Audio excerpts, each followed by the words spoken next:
अस्सलाम वालेकुम। कभी ऐसा हुआ है कि आपने बदगुमानी के ज़रिए असर अपने किसी बहुत ही कीमती दोस्त को नाराज़ कर दिया हो या उसे खो दिया हो, किसी बहुत प्यारी सहेली को खो दिया हो? ऐसा अक्सर हो जाता है कि हमारा दोस्त हमारे लिए कुछ बहुत अच्छी नीयत से कर रहा होता है, लेकिन हम बदगुमानी की वजह से उस अच्छे काम को बुरा समझना शुरू कर देते हैं। आज जो हम आपको कहानी सुनाने जा रहे हैं वो बिल्कुल इसी चीज़ के ऊपर है और इसी पॉइंट को इस्टेब्लिश करेगी। कहानी कुछ यूँ है कि एक दफ़ा एक माँ ने देखा कि उसकी छोटी सी बेटी जो है, उसने 2 सेब दोनों हाथों में उठाए हुए हैं और उनको खाने के लिए वो तैयार हो रही है। तो उसकी माँ उस बच्ची के पास गई और उसने कहा कि बेटा एक सेब इनमें से मुझे दे दो।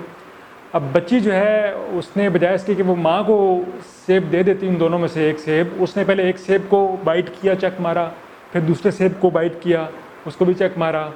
अब माँ ने जब ये देखा कि इसने दोनों सेबों को जो है वो बाइट कर लिया, चक मार ली है, ये तो मुझे कोई भी देने के लिए तैयार नहीं है, तो माँ अपने दिल में बुरा फील करना शुरू होगी और उसके चेहरे पे जो स्माइल थी वो अचानक से गायब होगी और वो थोड़ी सी सीरियस होगी और उसके दिल को भी बुरा लगा, ज़रा थोड़ी सी डिसअपॉइंटेड हुई वो।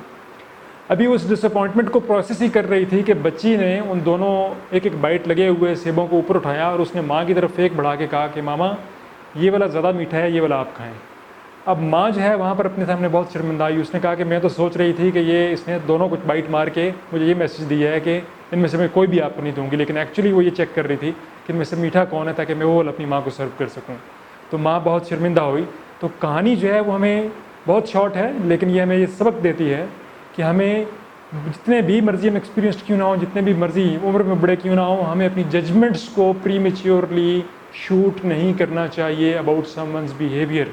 हम दूसरों को उनके बिहेवियर के ऊपर जो है वो हम कहते हैं कि जज करें, और हम अपने आप को कहते हैं कि हमें हमारी इंटेंशन के ऊपर जज करें। हमारा बिहेवियर इतना इंपॉर्टेंट नहीं है। तो मेरा ख्याल है कि हर किसी को किसी के किसी भी बिहेवियर को जज करते हुए हमें एटलीस्ट उनको इतना मौका देना चाहिए कि वो उस बिहेवियर के पीछे जुड़ी हुई इंटेंशन को प्रॉपरली एक्सप्लेन कर पाएँ। और प्रीमेच्योरली किसी भी बिहेवियर को जज करना विदाउट एक्सप्लेनेशन ऑफ इंटेंशन जो है, ये हमारे रिश्तों को बुरे तरीके से ख़राब करता है।